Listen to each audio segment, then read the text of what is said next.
for the love, I did it for the people, I did it for us. Back on this rap ish, I ain't even broke a sweat, homie, this practice. Pondering my next move, staring at my track list, hope I ain't miss my window. Praying like a Baptist, Seattle's own. Tired of this Game of Thrones. They made a list of the best rappers, and guess who wasn't on? While the disrespect continues, I'm steady packing these venues. Guess if you ain't at the table, you on the menu. And I'm that spitter, baby. They don't want you to see, but everybody's south of Capitol Hill's rocking with me. Boys smoke the trays and ponder getting their life together. I'm comfortable with my role, so I'm like, whatever. I ain't got a job, but I work hard. And you don't work hard, but you got a job. The irony is I'm judged while you feel the applause. I'm slept on, that's why I had to set this alarm. My dudes is armed, I'm armed with this arm charm. Body banging like she got that cream from Barry Bonds. Yeah. I did it for the city, I did it for the love, I did it for the people, I did it for us. That Dre season is here, a real hitter with a mic, I'm everything that they fear. With that hood ain't the same, I was all on their ass, I'm level-headed. So yo, my dudes love when I spaz, and I'm so over Seattle's passive-aggressive attitude. They don't call you back, what they really saying is F you. While I'm from the same place, I move at a different pace. I prefer if you just said it to my face, damn, I did it. I did it for the city, I did it for the love, I did it for the people, I did it I hate for these us. average dudes with they average spit, writing average rhymes, knocking average chicks. The closer I get, I can feel the people starting to shift. I'm loyal to a fault, and everybody can't come with. Rap's a rich man's game, I'm only playing with change. They bang models and singers, I'm knocking my own flame, I'm different. The crowd, I move with the chosen few. Black thoughts, I could be the front man for the roots. No diamonds and gold, I'm on my sticks and stones. If we can see your panty line, you should have on a thong. My team is strong, through this fire we forged a bond. And they already know what it is when I get on. To the hearse, party like it's December 31st. When I'm on my deathbed, I probably cracking my nurse. You ain't got the bars to compete, I'm a verbal athlete. Deflating these boys so they say that I cheat. Damn, I did it. I did it for the city, I did it for the love, I did it for the people, I did it for us.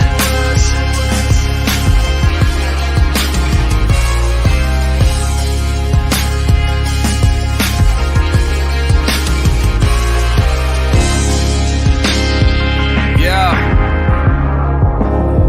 I should probably start by apologizing for the long wait, man. You know, I know I be tripping.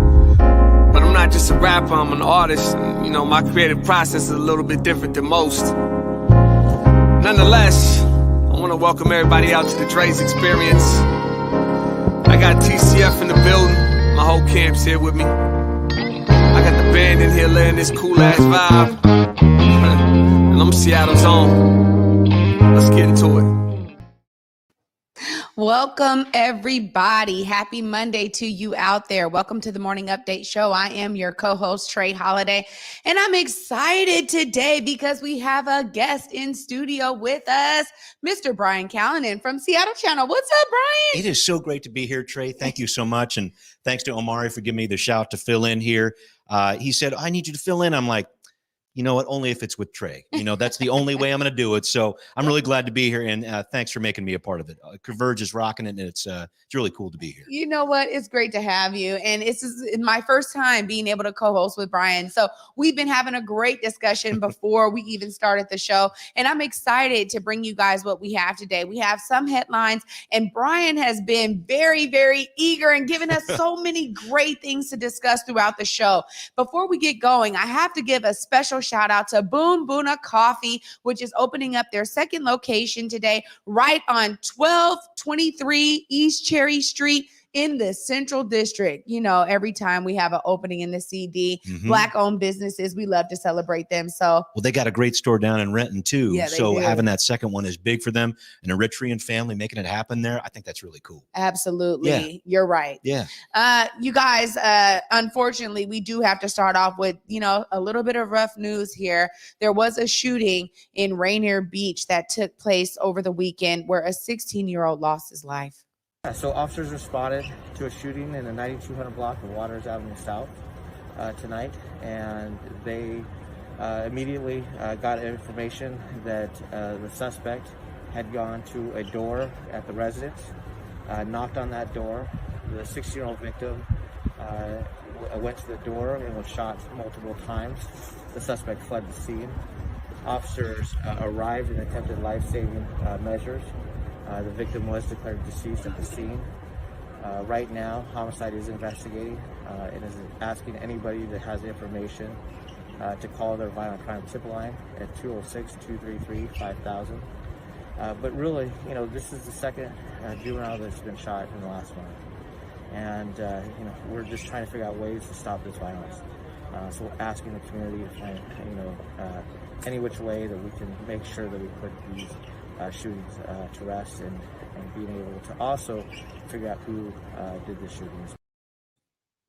This is a tough one. And you guys know that we, cover these because we know they're important to the community. But Brian, we've been talking about this rise in gun violence, particularly with the youth. And clearly, there's some numbers now to showcase a serious increase this year. This is just another unfortunate incident, man. It is. And looking just this past month here, talking about the month of April, as Chief Diaz mentioned there, this is the second time that a young person has been involved as a victim. And as you recall, just a couple of weeks ago, we had that 2-year-old, that young girl that was shot at 23rd and Jackson outside the auto zone there. So I think the police are scratching their heads a little bit on this one. They can't figure out exactly why this is happening, but they need to figure out something in terms of making some changes here. And if you can, please do call the tip line there at 233-5000 for the SPD. It's an anonymous tip you can put in there. They're looking for information. They need to solve these crimes. And I think we as a community need to solve these too. Yeah, I mean, literally, this is something that, we were talking about certain instances where it's like 100 shots. It's this many shots. I mean, it really is one of those things where we say, what is going on here within communities that really has, first of all, young people who may not have even had their first job yet. Yeah. And, you hear this story here where he was just answering the door. That's right. It's clear that was probably a very purposeful attack. Yeah. And this is really what probably has the police going, what is going on here more than anything, because it isn't a random kind of act of violence. And they're not saying that. Right. And I know details will be coming out as this progresses, but it's something that I know we'll be keeping our fingers on the pulse of. Oftentimes here at Converge, unfortunately, we are connected to these stories. Oftentimes it's a stone's throw away. Our kids know somebody, or our family members, our colleagues, our friends, and that's what we keep experiencing here on Converge. And so this is one where I'm like, man, as these details come out, I'm just praying for the family. I always love to say that first and foremost, because they have lost a loved one and a young person at that. It's one of those things where, I'm sure as more details come out, we'll keep our fingers on it. It's just police didn't have any information as to who might have done the shooting, who left the scene, or anything like that. And that's why that tip line is so important. So if you're connected in that area there, you might have known something that's happened. 233-5000 is what you got to call. And I just mentioned that again, Trey, because I feel the same way. So many of these stories, it's easy to put them aside. It's like, oh, that happened again, or something like that. It's a family. It's a real thing. And we're talking about some very young people here involved as victims. And it's just not healthy for anybody. It's difficult to talk about. It always is. And when you really think about the human element involved with it, in terms of who's passing away here, this is something that the police need our help in stopping. Yeah, absolutely. Agree 100%. Yeah. Well, Brian, I know that you actually came up. You got a couple of different clips that we're going to get into. Been busy. Yeah. I'm going to let you go ahead and introduce them. Go ahead. Yeah. Well, I've been trying to follow a bunch of different things with the state legislature, Trey, which wrapped up its session just yesterday on Sunday. And so they did a whole bunch of things. It's one of those kind of deals where we're talking about police accountability. We're talking about some carbon tax stuff. I'm going to get into these in a little bit. We'll start with police accountability. But in looking at these different things, if they had done maybe like one or two of those things in a session, it would be like, oh, they really got something done. We're talking about like a good handful, like 4 or 5 really big things that some progress has been made on. And so I wanted to jump into the police accountability first. So big changes here in a lot of different things. And this is Representative Jesse Johnson's been working on this out of Federal Way. So we're talking about a ban on chokeholds, a partial ban on tear gas, and this new requirement for officers to report when their fellow officers are using excessive force. I think about these different things, and I just wanted to bring you in here. When you hear those different things happening at the state level, what's your reaction to that? Because I know a lot of people, including Shay Taylor's sister, just yesterday, they had a press conference about this, and they were like, finally, something's happening. What do you think about that? I think it's so key. One of the things that I think a lot of people on the ground kind of talk about is, it takes the collective people voice to start moving these things through. And just shout out to Jesse Johnson, Yeah, and for real. Federal Way. I Yep. lived out there. So I think that he really had his finger on the pulse here and said, you know what, we can no longer allow these things to continue. Whole Black Caucus was doing that. If there's a way that we can start introducing these new reforms into legislation at the state level, we can actually have some real transformative change. And so I agree, with the sentiments of Jay Taylor's sister. I agree wholeheartedly because to be honest, it is about time. We keep on saying that we understand they've been under a consent decree. And that hasn't actually brought the changes that people were expecting, and literally people are still experiencing death at the hands of police here. And we would be remiss if we didn't understand that the police consent decree was not going to do all the things we needed. So we needed this, man. We needed this large amount of, actions being taken to say, we have a way to do this better. And I'll ask Alia to run some of the footage we have of this, because I was working on this on Seattle Channel not too long ago. This is one of those stories where there are a lot of different things happening with it. I mentioned that piece about the chokeholds that have been banned. This was a really big deal when we're talking about the death of Manny Ellis down in Tacoma. It was something that brought up a lot of different thoughts for me when we were talking about George Floyd and the murder trial that just wrapped up there. Manny Ellis was very much an example of that, unfortunately, here in the Northwest. So there's a ban on chokeholds for sure. They're also talking about the use of tear gas. Now, I know you guys have talked plenty about tear gas here on Converge Media, but this was one of the big holdups here, Trey, in looking at this. It was one of these situations where they said, all right, we want to ban tear gas completely. It's, it's not allowed in terms of the Geneva Convention and warfare, right? But they're able to use it in police departments. So while they did make a lot of progress, this was one where there was a lot of back and forth and some compromising going on. What they ended up coming up with is tear gas can be used, but only in limited instances. And I'm going to break this down because this was part of the House bills that were going on. This tear gas can only be used if two things here. If it's situations where there's some barricaded subjects, there's hostage situations and riots, and there's some of the photos of Manny Ellis and what he ended up going through. So when this tear gas is going on, this is a situation where they can use it in these very limited situations. And this is really important. Tear gas can be used only in situations if the highest elected official in the jurisdiction signs off on it. It has to be the mayor, et cetera, somebody accountable to voters. So people like Manny Ellis, I mean, these types of things, we're respecting that with regard to the different legislation that's going on here. So I think about victims like that in the past. I think about trying to come through with some police legislation here. And I just wanted to focus on that tear gas piece because, again, I know you all have been through it and talking about it plenty on Converge Media here.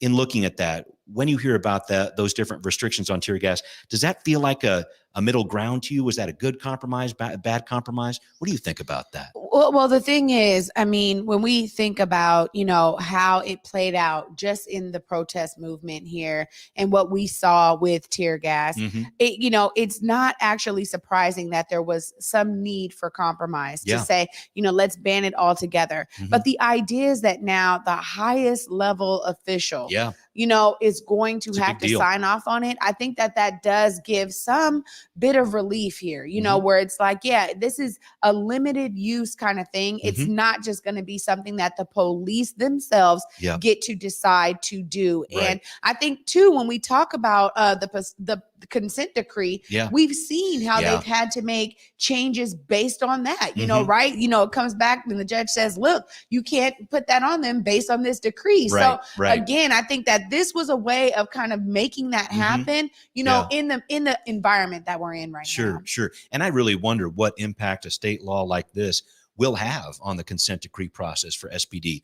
They've been going through that since 2012. They're still in the middle of this contract negotiation for the Police Officers Guild there to get a contract in place. So I think there's a lot of places to fall, or a lot of things that need to fall into place locally when it comes to the Seattle Police Department. But I wanted to bring up a couple more things, if I could, on this whole police piece at the state level, because there was another couple pieces here. It was a situation where there's this independent officer review board that they've set up there. And also the situation where officers are required to intervene when they see another officer using excessive force. Certainly something we've been talking about a ton over the last few weeks with the George Floyd trial, but also this is a situation where I think you saw here a response to that in some way. I think there was a way to at least speak to that and say, all right, there's other officers. You can't just say just following orders or whatever else. There has to be that interplay within officers, and they have to check themselves sometimes, I think. Absolutely. And Yeah. we just ran a story last week where, Mhm. a woman finally was getting justice because she spoke up and lost her job. Yeah, Right. right. And so when you think about how it really does take the work of so many, she continued to press, by the way. Mhm. And now we're seeing something like this happen right here in our own state. Yeah. I think it is so important Mhm. that officers hold each other accountable. Yeah. It's something that I think many folks that have worked in different ways of reform and have Mhm. worked in different segments of this is, when I think about community organizing, it's something I've heard a lot. Sure. How come these officers are not holding each other accountable? So Yeah. that is really huge. Yeah, it's a big deal for them, and I think it's a big deal within the police community. I think it's going to set a statewide standard where it's not, well, that's just something they do in Seattle, or that's what's happening on the West Side. No, this is something that's going to spread throughout the state, and I think at least provide a level that everybody has to start from. You can't just say that's not how we do it in this community. It's like, no, that's not how it's done. So I'm really hopeful about that, and I'm thinking that with those new laws in place, there are going to be some changes in different departments. Again, I know a lot of people have been saying that for a long time, but I think now we're seeing some impetus with this, definitely because of the Black Caucus in Olympia pushing these things forward. That's really making some progress. So I'm excited about that piece for sure. Me too. And thank you for giving us a great summary of because we've been hearing about it, right? And I think for anybody who's not directly connected to it, it just is like, whoa, there's a lot going on. Yeah. There's a lot happening down there in Olympia. Mhm. But honestly, this is so necessary. It's just like, this is really the times we're in right now. We need to be able to have something that is going to hold police accountable in these ways. And shout out to everybody who really worked on this to make sure that people down there in Olympia were hearing the voices of people that have been on the ground. It was really so many champions pushing this and ushering it through. It was. I wondered if I could move on to another piece that I was working on there in O-Town, if I may. All right. Well, because I got to say, there were so many things happening. I'm going to try to cover it as best I can. Make sure you track this down because your legislators have been busy. Watch how they voted on this kind of stuff. So there was another piece to this, which I thought was very interesting, a new tax on capital gains. And I know Trey's probably worried about her portfolio right now. I mean, multimillionaire over here. She's upset about that. No, not really. So this is a new deal where there's a Senate bill in place now that'll put a 7% tax on capital gains on more than $250,000 from the sales of stocks and other investments there. So it's going to raise more than $500 million annually beginning in the year 2023. And basically, this is a lot of money that's going into the education legacy trust account for early learning and also some childcare problems. This one's an important one, though, Trey, to look at because it does affect people at the top of the scale, right? We're talking people who are making a lot of money in stocks and whatever else. And Senator June Robinson has been working on this one, Senate Bill 5096. But in looking at this, you think about the people who are making the big bucks in the stock market or whatever else. Our legislature has been so concerned about this because we do not have an income tax in our state, which is an important point because people in this state don't like that. And whenever it's brought up on a ballot, people reject it, even if it affects just the top people in the range. So there was something very interesting done with this bill specifically. It basically is working to block off the possibility of a referendum on this in the future. I'm still working out the details on what exactly that means, but I think lawmakers have been very, very intent on this, trying to put something in place to try to work on income inequality, which is an awful problem for decades here, only getting worse, right? So they tried to put this thing in place. I think the challenge is going to come from a number of different businesses who have seen over the years, hey, guess what? The IRS, when they see capital gains, they say that is an income tax. And so is this going to be constitutional? And that's a big, big piece because, and I think this was the end game here all the way for the legislature. I think what the legislature, at least the people who supported this, wanted to do was, let's get this through. Let's see what happens. And then let's let the Supreme Court figure out what's going on with this, which we've got a very progressive Supreme Court. They might like their chances there, but there's a lot to this issue. So I think a lot of people might look at it as, oh, it's just a tax on people who are making a ton of money on the stocks. there's actually some more to this when it comes to income tax. And I don't know, when you hear about that, what legislators are trying to do here, income inequality is one piece, but that whole bit of income tax, I don't know if a lot of people really like that in our state. What do you think? Well, it has been such a big issue. And I think that you're right to be able to make that kind of dichotomy between, this capital gains tax and, income tax. I think one of the things that is really interesting about all of this is that there is a need for something, right? And so I think that sometimes we have legislators who go, well, this we could probably get this through, and then let's kind of see how it plays out. Let's ride it out a little bit. And I think that it's important because for folks that are able to make over $250,000 by selling stocks or all of that, to me, I think it is important because we do need a direct investment into exactly where that money's going. Early learning and education. Childcare, it's huge. Childcare. All of that is important. We've talked about the fact that a lot of those cost burdens are on families. And we know that we still have a lot of single mothers out there that are trying to figure out how to do it all. And so the ideas around, this being a direct way to start finding ways to bridge the gaps and to kind of close those gaps. I think it's important, Brian. But again, I mean, you're right. It's something that we're going to kind of have to see as it plays out. It's interesting. And I think we heard this phrase a few different times in the legislature.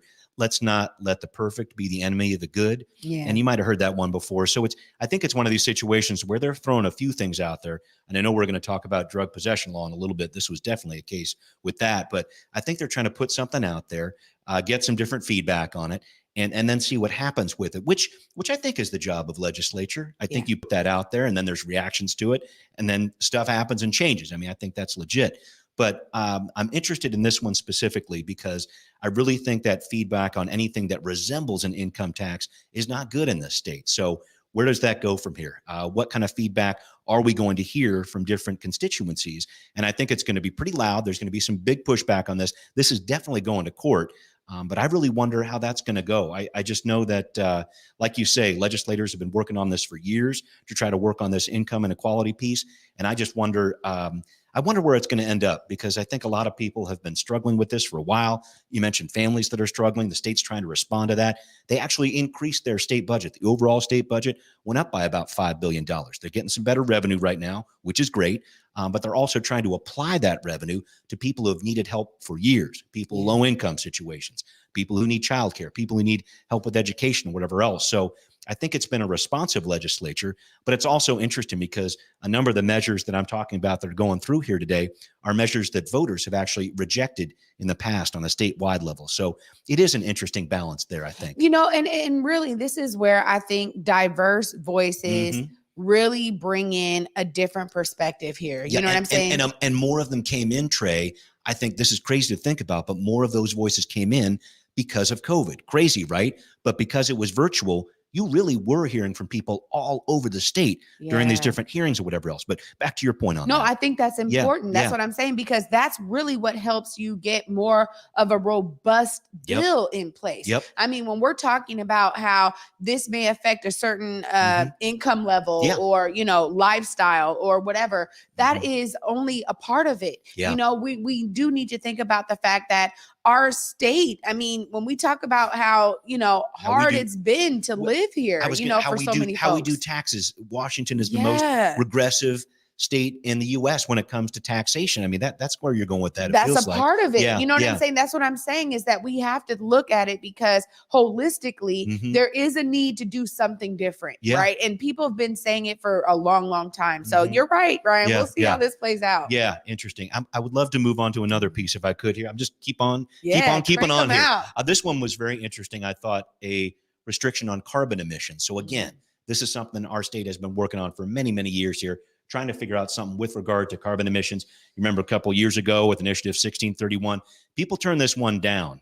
So that's an important thing to remember there. This is some footage from Seattle Channel you're looking at here, but this is an issue that has really stuck around. Certainly has for Jay Inslee, our governor. He's been talking about this for years and years, even before he was governor. So what they actually did this session was they passed this cap and trade measure, as it's called, on carbon pollution that will include a gas tax and many other measures that voters have rejected over the years. So in looking at this one, I should point out once again that this is another one of those issues, kind of like income tax or whatever else, that voters have pushed back on many times over the years. Business leaders say something like this could hurt our economy, creates a situation where some industries win and some industries lose. Basically, what this bill does is this: it creates a system to cap carbon pollution and greenhouse gas emissions and sets specific limits for individual businesses. And that's how that kind of breaks down. Those businesses would then purchase credits for allowed emissions. That's what cap and trade is all about. Overall, over the years, this is a situation where these carbon credits will gradually get reduced. And the big goal is that by the year of 2050, we get this goal of net zero emissions here. So this is the other point I wanted to make with this, though, because I thought it was a very, very important point baked into the Senate Bill 5126. It adds requirements that air quality actually has to be monitored and measured. Super important. And they're going to do it in communities that have disproportionate environmental and health impacts from pollution.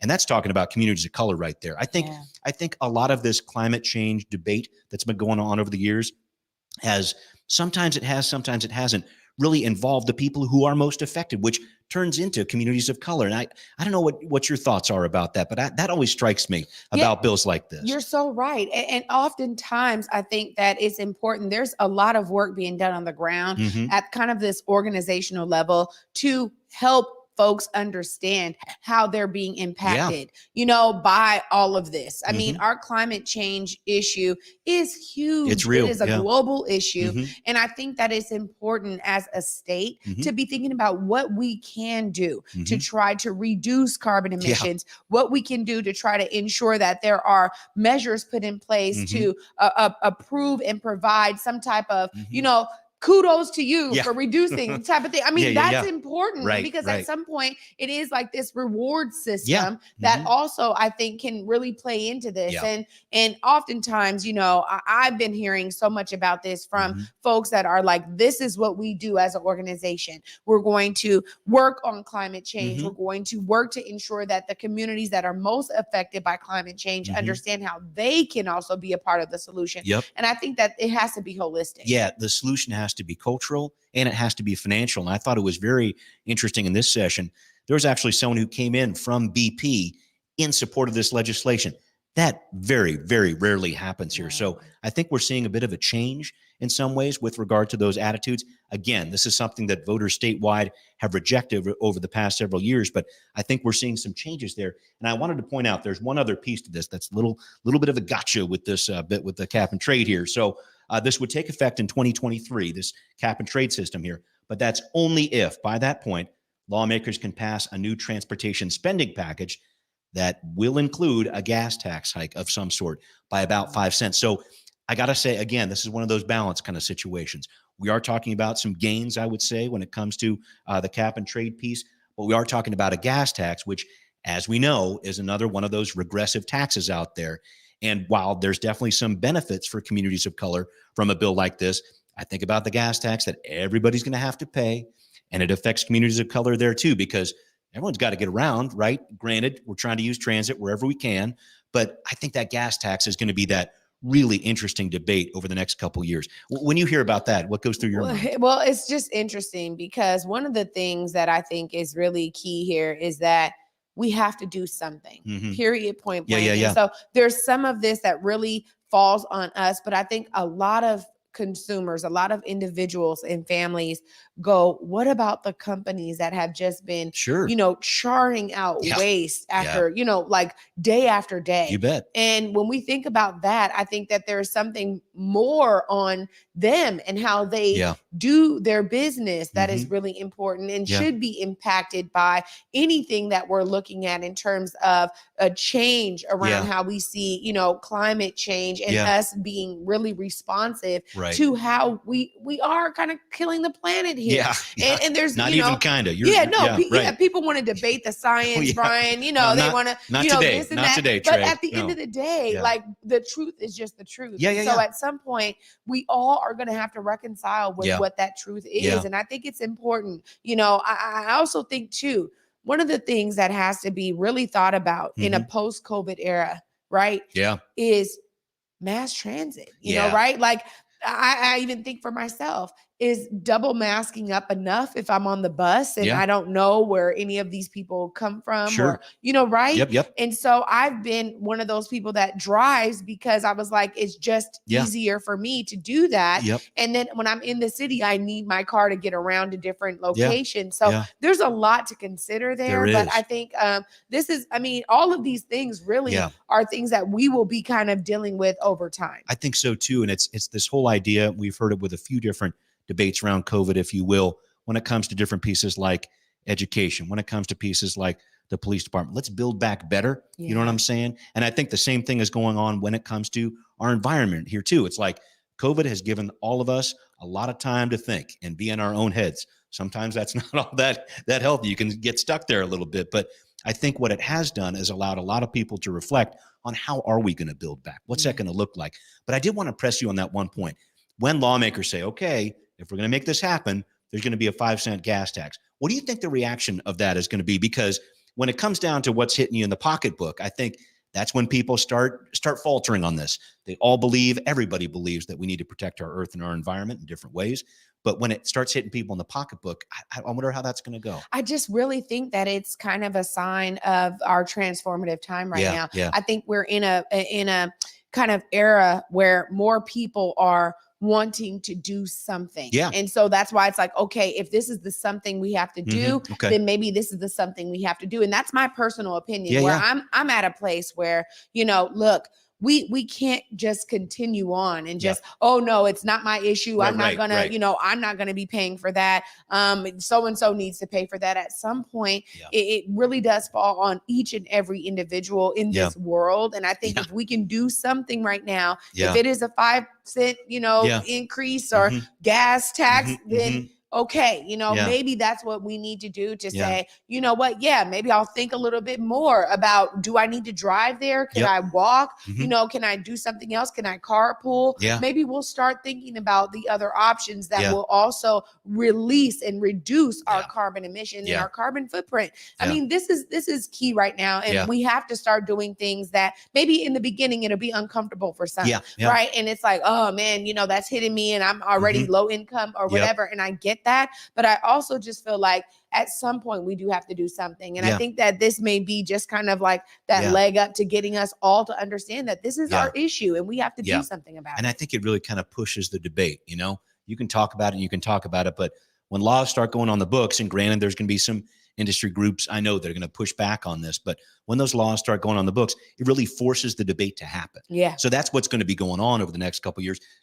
Contact your legislature. Let them know what you think about this, because this is something that they're working on right now. This is policy that's in the making. So they've got this groundwork that they're starting off with these Senate bills that they've passed. But now comes the actual work, the work of passing a transportation package. And what does that look like? Do we need to be building more roads? We need to be doing more transit. I mean, this is the kind of stuff we're talking about right now. And it's fascinating to watch it play out. But I think it's going to be a really important debate over the next couple of years. Absolutely. I agree with you 100%. Yeah. Hey, I wanted to jump on another one here. I'm just keep on keeping on. Love it. And this was a really important one that we were working on Seattle Channel. I've talked about it on my podcast, Seattle News, Views, and Brews. Thank you for listening here on Converge and elsewhere if you're doing that. This is something that has to do with drug possession laws and how they're actually prosecuted in our state. So Supreme Court changed a whole bunch of stuff back in February. You can see some of the footage right here. They said the basic drug possession law in our state was unconstitutional. So the state came up with a new version of that law. Drug possession is now a misdemeanor and not a felony. And that's not the only change that's going on here. I just wanted to break this one down because we talked with some outreach workers down in Pioneer Square about this. We talked with people who've been giving care to people here too when it comes to drug treatment and whatever else. This is a really interesting time here. Manka Dhingra, the senator from Redmond, was behind this. And this turned into a very interesting situation. So you'll remember back in February, the Supreme Court handed down this Blake decision. Big deal, saying that drug possession was basically unconstitutional because the law before was kind of messed up. It said, even though you did not know, you might not have known you had a controlled substance on you, you could still get busted for a Class C felony. Supreme Court said no. So when the court threw that out, that really meant the legislature had to get moving quick. I mean, we're talking about major legislation that came together here in a matter of little less than 8 weeks. So very cool to see that happen here. Although I will say there are some issues with this bill still. So initially, a lot of lawmakers in Olympia, at least the progressive ones, were saying, let's decriminalize drug possession in some ways. Oregon voters did this last fall when they said you can have small amounts of heroin, cocaine, for example, without criminal penalty. It mainly pushes you into treatment first on this deal. Now, the state, in our state at least, the Washington state legislature did not go for that, but they did work out a deal where drug possession is now a misdemeanor. So 90 days in jail, a smaller fine, not a felony with a 5-year sentence, et cetera. So a big change there. Also, there is required intervention the first 2 times police contact you for possession. It's encouraged on the future cases here. The issue right now, though, Trey, with all of this is how to implement this, because it sounds like some progress is being made here. You don't want to put people in jail a whole lot. You don't want to fine them a whole lot. They just get caught up in the system and they get stuck there, right? But this whole concept of going treatment first, I think a lot of places around our state are like, wait a minute, you might have LEAD, law enforcement assisted diversion going on in Seattle and King County, but we don't have that out here. You better ramp up the system real quick, or who knows what's going to go on there. And I just want to bring that up with you because this is a debate that, again, has been going on for years. We need to push treatment first. We need to push for more criminal penalties. And I think this idea that if you have criminal penalties that pushes people into treatment, it's a really interesting debate that came out in the state. And I want to know your thoughts on that one. Oh, this is a tough one right here because it affects Black communities probably more than most. Yeah. And so I know there's so many people that have been voicing their concerns, people that I work closely with that have been really connected to this particular bit of legislation right here, Brian. It's a big deal. And the truth of the matter is that I have a lot of thoughts about this. Number one, there is something to be said about how lobbying works to kind of make these things happen and come together, right? So I immediately think about the lobbyists for treatment centers. Okay. Because immediately, if it's a treatment first kind of mentality that we're going to take, then you always look at, well, who stands to gain and benefit from this. Great point. And it is one of those things where, treatment has not always been accessible to everybody. Let's just be real here. It means that you have to have disposable income in order to do that.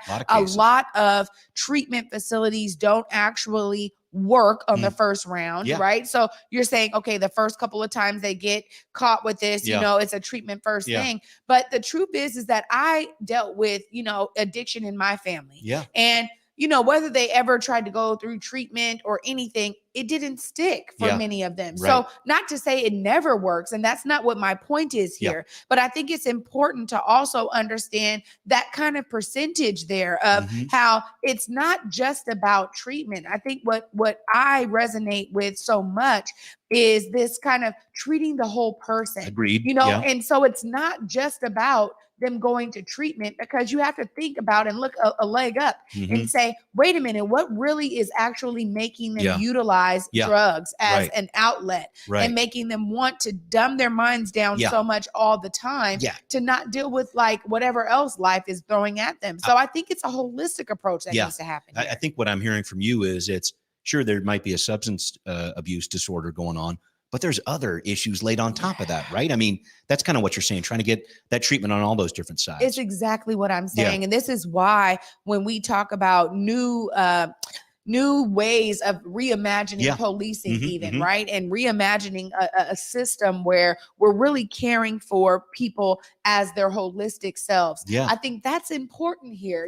When you have, I've seen other things work, right? And so I wonder, okay, how open is this treatment? Is it just clinical and you can only go through these certain, firms or, companies that are going to provide the treatment? Or can we be doing, artistic treatment? Sure. There's so many things that I've been learning about in the last year and a half that have really opened my mind to understand there's a wide variety of ways to treat a person when they have an illness. And this is what this is. It's an illness. And you have to tailor that treatment to the person. I think is what it can't just be a blanketed approach. No way. The other piece to this that I think was really interesting. So building out those treatment options, that's going to be a big challenge. Doing that on a statewide level. They've set aside some money for that, but state has a lot going on here. And this is an interesting part.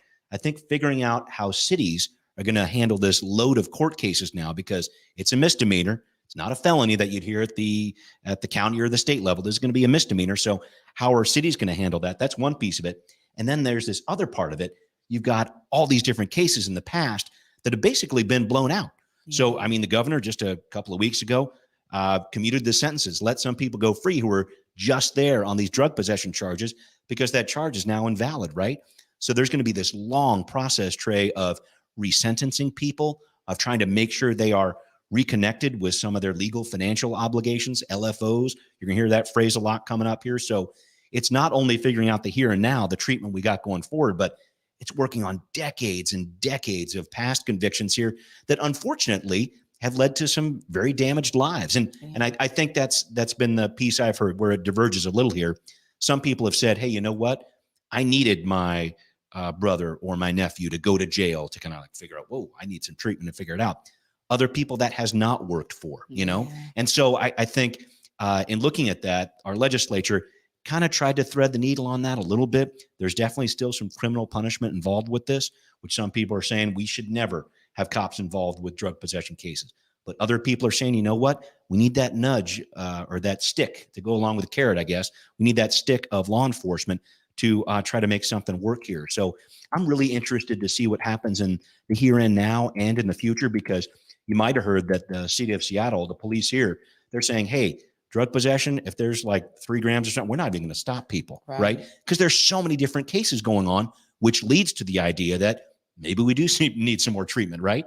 So I just, I wonder about that, how that's going to play out over the next couple of years. I think it's it's a real fine balancing act right now. And I think for me, the biggest thing that, that I've been hearing about in community and just in organizations is, really how do we ensure that people are not getting recriminalized? I mean, that's really the goal here is to ensure that we're stopping that, because we know that has not worked. This war on drugs has really been a huge epic failure. And I think now we're in a time, this is what I'm saying, is everything is so transformative right now. We have enough history to be able to say, you know what, we understand that there's some things that were missteps here. How do we resolve them? How do we fix them and move forward? And I think you'll hear that phrase too, the war on drugs has not worked. You'll hear that from law enforcement too, who's been talking on this. We talked about this on Seattle Channel. I urge you to check it out. The decriminalizing drugs piece we put together recently really had some good back and forth on it. You'll hear that from law enforcement, but I think moving forward, I'm really interested to see what is that next step. Are we as a state ready to decriminalize drugs? Oregon did it, again, as I mentioned last fall with that vote where they're like, all right, if you're caught and you got just a little bit or whatever else. I mean, the idea is they're not looking to punish people. They're looking to direct them into treatment. And I think that's the difficult part. And that's my question to you. Do you think our state is ready to do that? It's a barrier to cross, It's happened in other countries. A lot of advocates will bring up the country of Portugal. They've basically decriminalized all drugs, but their usage rate, overdoses, all that are very low in that country. And so I don't know. I think there's something different about American culture, if you want to call it that. Washington as well. Is our state ready to make that jump and decriminalize drugs? What do you think? I think we need to a certain degree. I'll be honest with you. I just don't think the criminalization of drug possession has worked in our favor. So it's at that point where it's like, we do have to do something different right now. And maybe that is a huge pivot. It's a shift in the ways that we understood it. And actually, again, learning from countries like Portugal, learning from like an Amsterdam, right? I mean, Holland, we've seen it be like, you know what? That's not what we're going to spend our time on. You know what I mean? Like if that's what you choose to do as an individual or something, is if you're not, robbing, stealing and all of this to get it, then maybe that's what gets criminalized, but not just you using drugs, right? So I think that, again, it's a fine balancing act, Brian. We'll see how this one rolls out, because I do think that Washington is ready to do this. I think, we talk about these progressive measures of Washington State, and I really do see so much of what we just did in that police package of bills, really showcases that we do have the opportunity to lead in certain ways. I mean, the Pacific Northwest, people will call, us in Portland, these sister cities all day long, right? And so I think it's important to kind of think about, maybe we are ready to do this, you know what I mean? And kind of showcase to the rest of the nation how it's done. And I'll just add a last piece here. This is something that the state legislature is going to be keeping an eye on over the next several years. They basically put a measure in this such that a few years from now, they're going to revisit this and try to figure out some new ways to change this. They're studying it like crazy. They've got a group in place right now, an advisory group that's looking to provide some answers to them by December. Again, this is one of those, had they not done anything here, it would have been a wild, wild west, crazy kind of situation with regards to this. So I think what they put together here is at least a way to move forward with this. There we go. Man, Brian came with that Breaking fire today. Breaking it down. Came with that heat. Well, you guys heard it right here from Brian himself. Really appreciate you breaking down all those things happening in Olympia. And it's important that we keep you guys informed. We're going to take a quick break right now. Stay tuned. You're watching the Morning Update Show. I did it for the city, I did it for the love, I did it for the people, I did it for us. Back on this rap ish, I ain't even broke a sweat, homie, this practice. Pondering my next move, staring at my track list, hope I ain't missing my window. Praying like a Baptist, Seattle's own. Tired of this Game of Thrones. They made a list of the best rappers, and guess who wasn't on? While the disrespect continues, I'm steady packing these venues.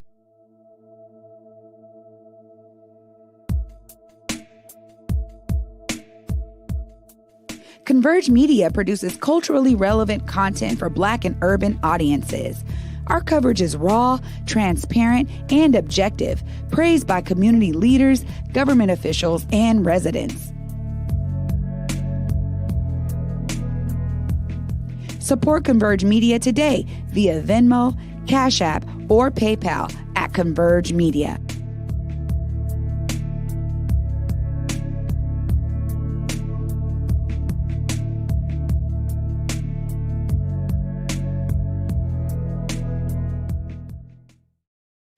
Well, welcome back, everybody, to the Morning Update Show. I'm your co-host, Trey Holiday, and joining me today is my guest co-host, Brian Callanan. Man, you just came with the fire in that first segment, and really, you guys, we wanted to be able to dive a little deeper. You know, Omari and I have been talking a lot about what's been going on in Olympia, and Brian just came with some details, so we hope you guys enjoyed that. I have a couple of stories myself here that I'm excited to share with you, and the first one right here that I want to jump into is Jayapal and Mr. Bernie Sanders. Together, they have come up with the Introduce College for All Act to make college tuition free. I mean, I had to cover this because the truth of the matter is that we have been seeing some measures of this with the Promise Act that we've been talking about right here through education on Converge. And, you know, that was making it free for people to go to community colleges, right? All of the Seattle colleges. And so it's really exciting to see this happening at a federal level. You know, quickly, Brian, what are some of your thoughts about just free college tuition? I know it feels like a big step, but I mean, I think this is an interesting bill. It's changed over the years. So as it stands right now, this is a situation that would help out families making up to $125,000. So we're talking about people who are maybe not all that well off, but also people who might be making a little bit of money, right? Yeah. So it's interesting to see this. And they're talking about community college free for everybody around the country, public colleges and universities free as well. I think this one's really interesting because I'm a proud graduate of the University of California at Berkeley, which interestingly enough, into the 70s and I believe early 80s was free to anybody who lived in the state of California. Can you even imagine that right now? You're going to Berkeley and you're going for free, right? It doesn't happen, right? So even at my time there, which is a little while ago, you know, tuition did start going up, but it was still relatively inexpensive. But now we're talking about 5 digits plus for all of these places. And I think it creates this really interesting competition, I guess, where there was not a competition for the dollar beforehand. And I don't know if it's entirely healthy for the university. I don't know if it's entirely healthy for the students or whatever else. I don't know if this is the bill that's going to get through. There's a lot of pushback on it from the Republican right here and some moderate Democrats too. So I'm not sure where this is going to go, but I think we're definitely seeing a big push for this at the national level. Absolutely. And the thing that really wanted me to like talk about this today is because we need introductions of bills like this to understand how the minds of people are really beginning to shift around college. I think you just hit the nail on the head there around how it became, you know, we talk about capitalism a lot, right? But just how it became about this money grab. Yeah. And it's unfortunate because really, you know, when you talk about families that are making up to $125,000 a year, that's 80%. That's right. Of the family. So that, I mean, this really this bill could really help a ton of families. And, hey, we'll see how it plays out, obviously. But I just had to kind of give a shout out because I think it's really courageous for any of our officials, political officials, to be saying, we really need to find a way to get this done. Other countries have done it. And we are, suffering when we talk about college debt. And so I know Biden has his own measures around this and trying to look at how to knock down, debt that people owe right now. It's just been such a nightmare for so many, and it makes a lot of younger folks go, well, is that really the route for me? You know what I mean? So we'll see how this plays out. There's a lot more to consider. I think so. And just briefly, I mean, just coming out of COVID too, I think a lot of people have been kind of scared to go to college a little bit. It's like, should I be doing that? Whatever else. So I think if any of the colleges and universities need a kick in the rear, I mean, now's the time. They want people to be involved with this whole process. They don't want people to be staying at home. And so as we emerge from COVID, I think a bill like this is going to be a really important part of the discussion. Absolutely. My second headline, you guys, is really about a celebration of life. Miss Hester Ford this story. Recently passed, but made it all the way to age 115 or 116, as they say, because they were like, maybe she's 116 years old.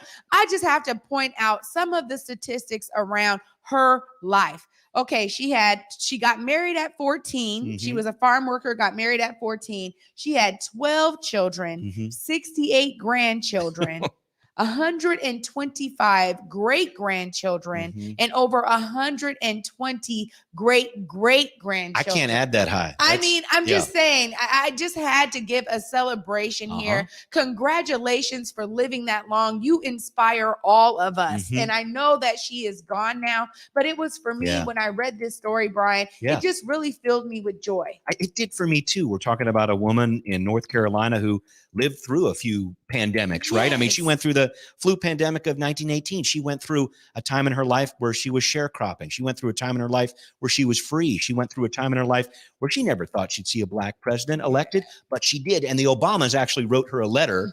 I think it was about 10 years ago when she was the ripe young age of 105, right? But I think she really saw in that something that grew over her life. And her family was commenting on this quite a bit. Hester Ford affected a lot of different people and really, I think, valued her life, I guess, if you want to look at it that way, in such a way that she, in her own quiet way, just was kind of held up as a great example. And her family has had a lot of great things to say about her. And as much as you do mourn a death like this, what a great life to celebrate, isn't it? Oh my gosh. Yeah. For me, it's, almost any time that someone passes where it's not, at the hands of something that's super tragic. I always think about the celebration of life and just, I'm so glad that we could give some space today to say, it is worth all of us to understand, so many people work really hard to get to where they are. And she is really an example of that, So thank you. I'm glad that we had that. I know next up, we actually have a little bit more we're going to learn from you about Seattle Channel, because you've been there, for what now, over 10 years? Yeah, about 10 years. Yeah. Tell us a little bit more about Seattle Channel. Seattle Channel is a really interesting place. So it's channel 21 on your dial there if you're checking it out on cable, and I hope you do. I think a lot of people have seen it over the years, Trey, as something like, well, that's just a place where they have city council meetings. Turns out it's a lot different than that. It's a situation where you can see shows with me on there. You want to check that out. But it's got a whole bunch of different things on there with some independent programming that really no other station in the country does at the municipal TV level. So the station is honored every year for being one of the top city TV stations in the country, which is really cool. And I think the reason is because they're doing something above and beyond. So just about every city has its own TV station, right? I mean, you can see one in Bellevue, Federal Way, all over the place. And they show those city council meetings, which is super important. It's sort of the meeting of record, right? You want to make sure you're able to see that. But I think that next level of going a little bit beyond that, of trying to interpret some of the different things that are going on in our city politically. We've got a great cultural and arts department. Nancy Guppy has been doing it for years and cranking out great stuff there. We've got some wonderful storytellers with the story of City Stream out there that I've been able to take a part in. So I think what it does, what Seattle Channel has been able to do, is really show a spotlight on a community in a way that I don't know if any other TV station really does. You know what I mean? So it's been really valuable to me in terms of my own personal growth to be there, if I may. It's been great to be a part of it. Great to be with people who really strive to make something excellent, to make something that's awesome. Just nominated for a ton of Emmys and stuff like that. I mean, it's a really, really solid place. And I've appreciated the opportunity. I really appreciate everybody watching it. And I think it's a lot more than people might think. It's really something different. Well, I was pretty impressed by this commercial. I think we have it. If you want to play that commercial, just so folks can understand, you're going to get more than politics at the Seattle Channel.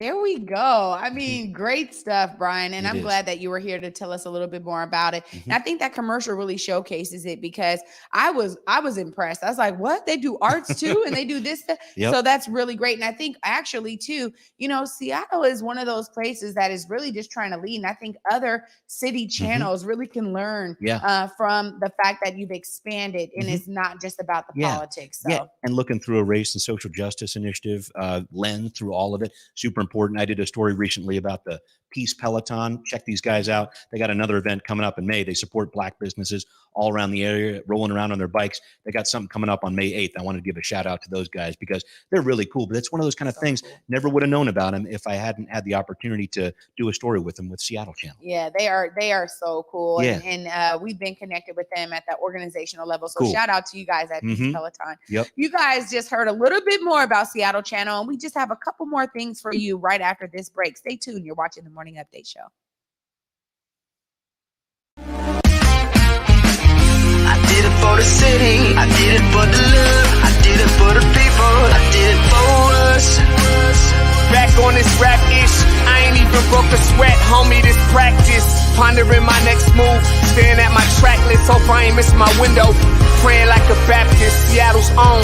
Tired of this Game of Thrones. They made a list of the best rappers, and guess who wasn't on? While the disrespect continues, I'm steady packing these venues.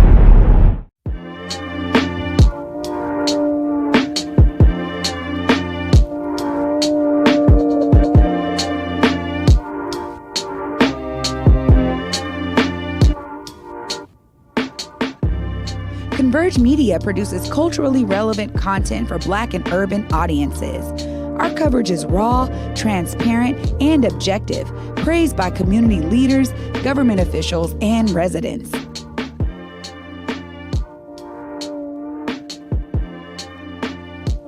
Support Converge Media today via Venmo, Cash App, or PayPal at Converge Media.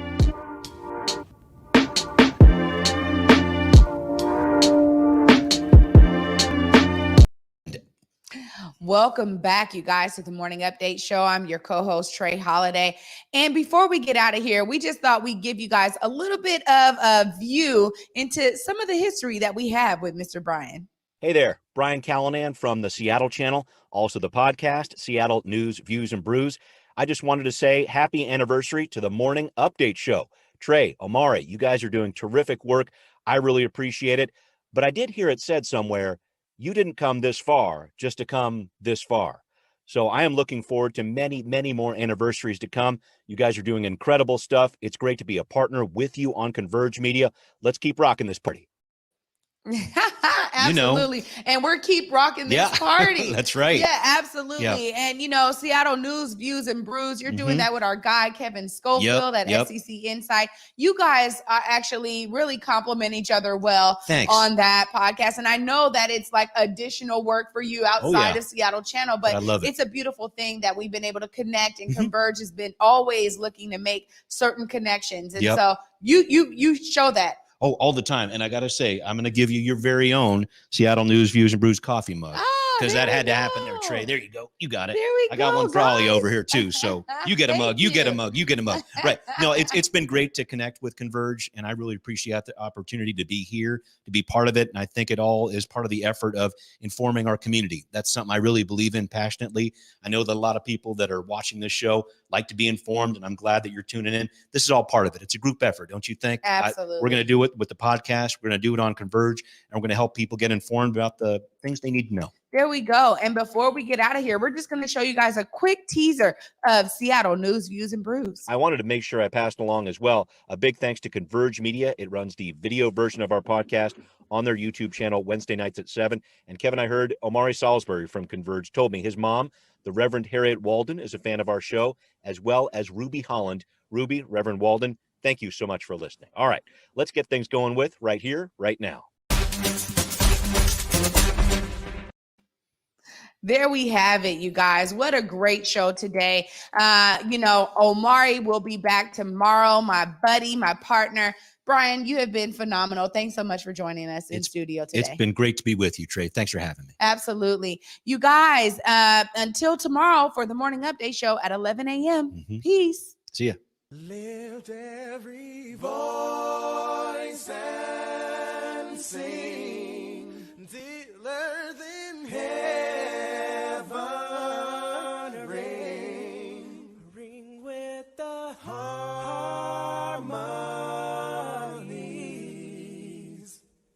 of liberty. Let our rejoicing rise as the listening skies. Let it resound loud as the rolling sea.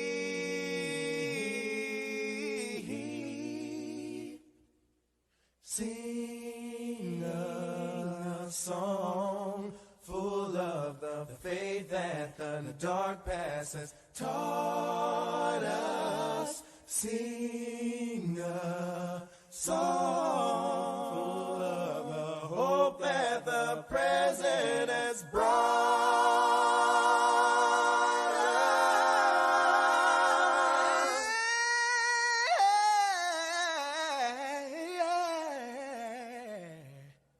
facing the rising sun of a new day begun. Let us march on till victory is won. Sing it again now. The victory is won.